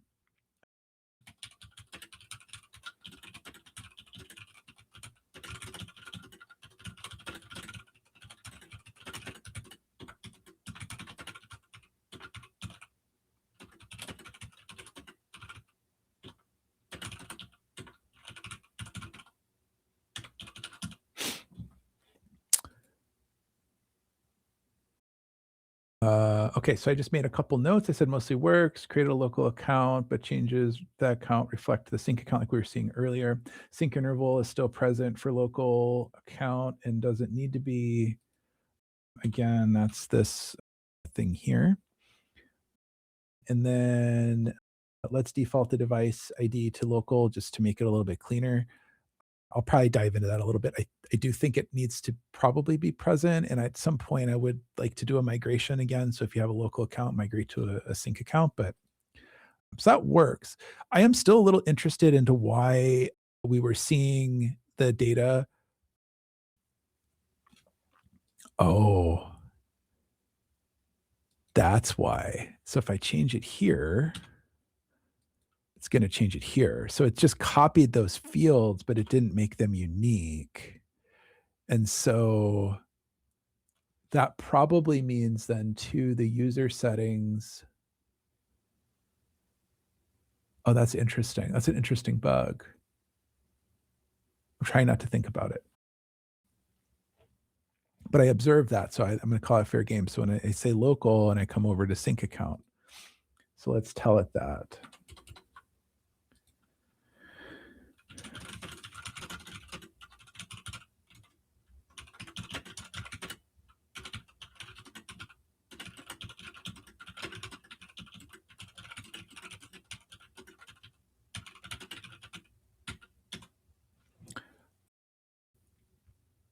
So I think that's why we were seeing the behavior earlier, because the device ID was the same. I think it's picking up on it's basically cloned everything. And so it's actually, it looks like it's changing, but it's not. For folks who've developed stuff before, you know exactly what I'm talking about. We'll see if I can figure it out. So again, I started a new chat with it. And what I'll probably do is give it some context. We just added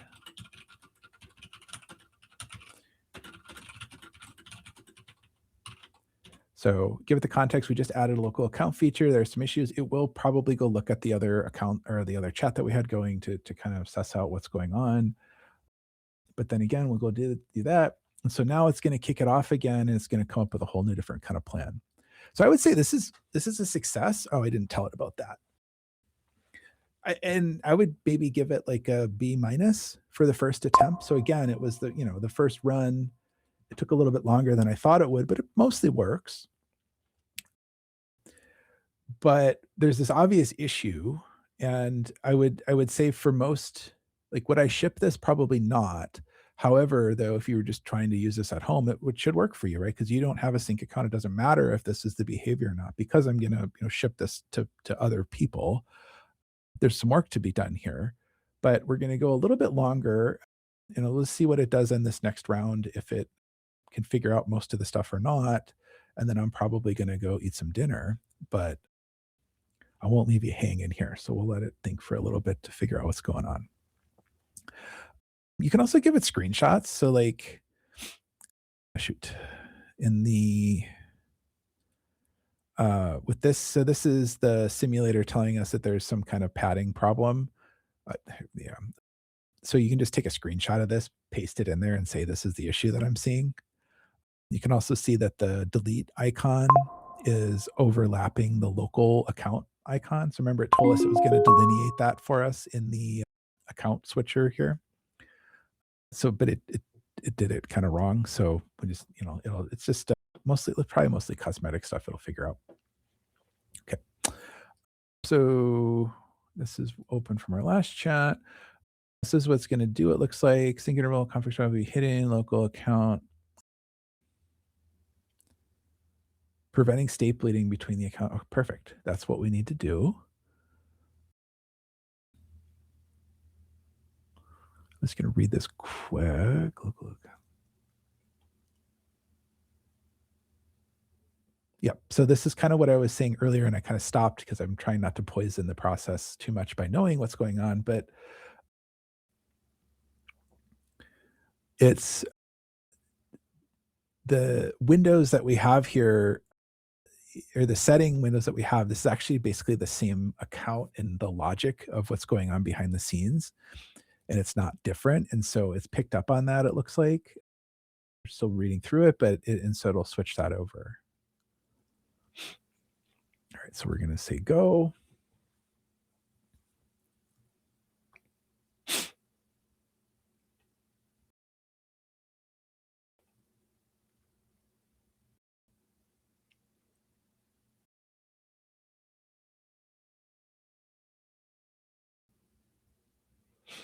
So it's going to change our welcome dialog. It's going to change this. There's a little bit of a note there, so it's interesting that it picked up on changing like the language and not the functionality. Hide sync interval. Cool. So we'll give this a second to, oh, there we go. So when we delete the accounts now, it's delete app only, app and server. That's new. That's cool. So I said app and server. So there's another bug. So when I click on delete for the local account, I say app and server. Well, I can't delete the server account because this is a local URL for just the app. So we'd want to change that also. And I'm going to just go ahead and wipe the simulator again, just to make sure we don't have any local files behind the scenes that are going to cause us issues when we test the new build of this.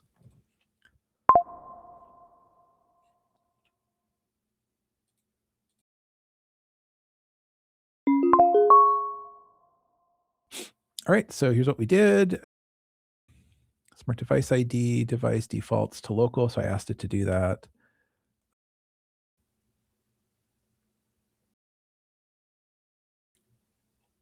It's interesting that it didn't really talk about the seeing the information changing between accounts. So we'll see if that's still an issue or not.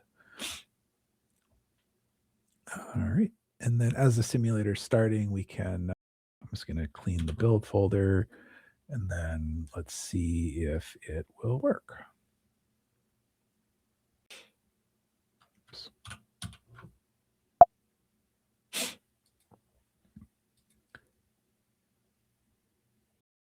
And so this is the process that you'll get used to with any sort of development if you're new, is you think you did something and it did it in a different way, or there's something that was not necessarily anticipated. You'll find, I think, as you do more work with AI, the right sizing the instructions that you give it really does matter and will definitely tune the amount of problems that you encounter. Again, I'm trying to approach this from a perspective of somebody who, doesn't necessarily know how to code or doesn't know the ins and outs of software development, but wants to try the process out or wants to make some modifications to this app or another app. You can do this with anything you can find on GitHub. You can bring it onto your computer and open it up in anti-gravity and ask it, what is it? What does this do? How do I, do X, Y, or Z? And then start to work through it. All right, we're building away here. You might hear my computer in the background. It's starting to get sad. It's hot.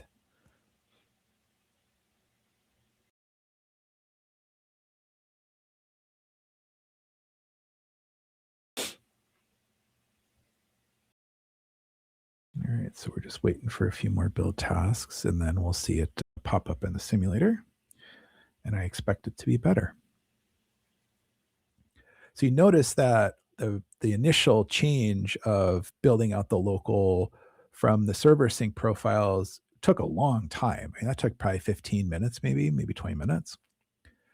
The subsequent changes are much quicker. That took a couple of minutes, actually taking longer to rebuild the code than it did to actually make the changes. And so it depends what you're trying to do, how complicated, it is, how good the code base is, how good the application design is. But again, if you want to try this out, I highly recommend you just go check it out and try it. And so we're still building, it looks like. There we go.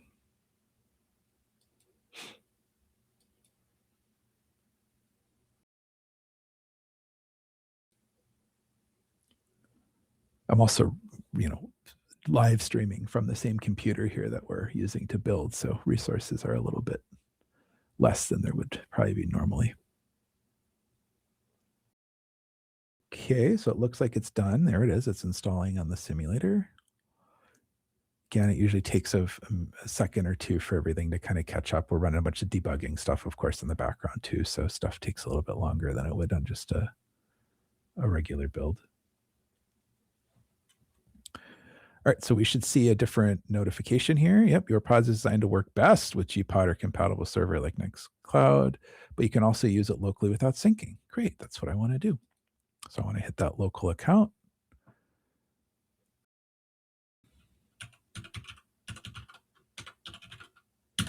Create YourPods local. It got rid of our sync thing down here.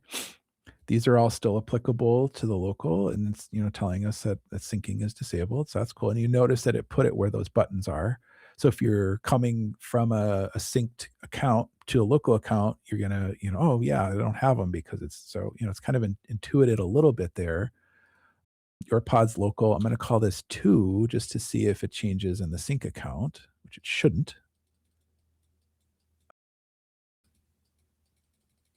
Interesting. For some reason, I can't click back to sync account. So maybe it's separated them. So I guess once you make the decision, you're screwed. Technically, probably not a bug. But this is one of those things where, again, we've got kind of this weird condition. So, oh no, I accidentally click local. How do I get back? Well, it doesn't appear that I can. So I'm going to force quit the app.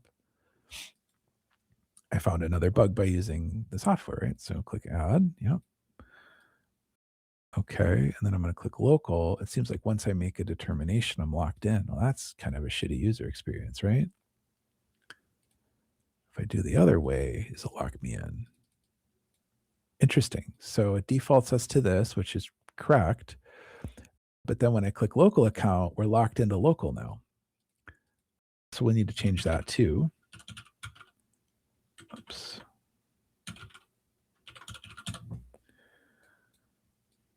I'll just leave the rest of it default, create local account. Again, appears to be working. Let's switch accounts real quick. So we're still having that issue. So I'm just going to use my screenshot tool here.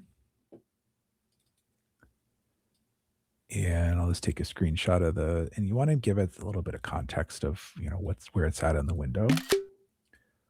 Come down here, just copy that, paste it over here, and I'll say, this looks broken.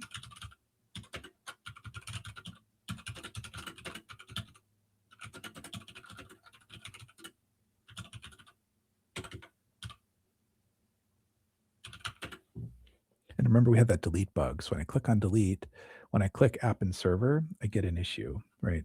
So the account clicking.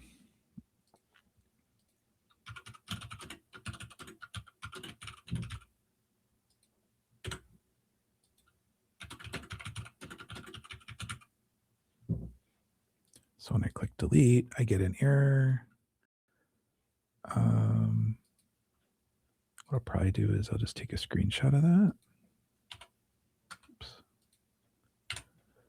So I'll just grab a quick screenshot.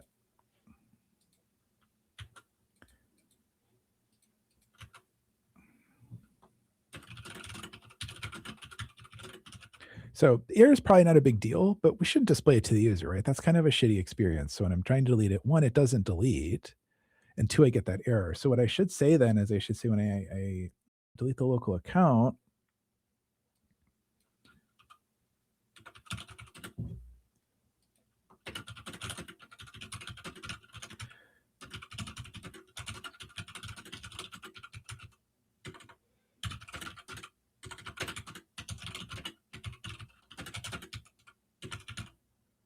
so what I'm doing is a process where I describe the problem, but then I also describe the outcome. So the account should delete and we should suppress the error is what I actually want to happen. And it usually picks up on it, but it's usually much better to tell it what you actually want to get done. So come over here. Again, we'll search for my favorite podcast. Add that. I subscribed. Have this. Let's see if we can download. I'll download, so it looks like it's working. I'm going to add that to queue. I'm going to add this to play next. Appears to be downloaded, right? That's cool. So I'll pop over here to my in progress queue, get my little notification. Downloaded, right? That's cool. So it looks like there might be a bug there too.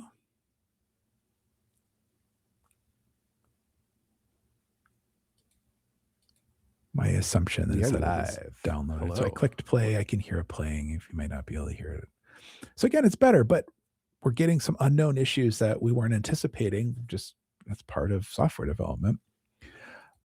So what I would continue doing here is working these kind of one at a time, and like this is a combined issue. So I'll just probably send that in here to the agent and let it work on it.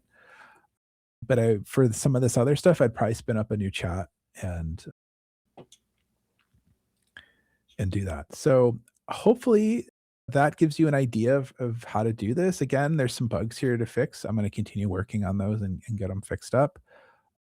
And again, I highly recommend giving the outcome to the chat as you go. Hopefully, I know this maybe took a while. You'll be able to skip through with chapters and stuff if you made it to the end here. I appreciate it.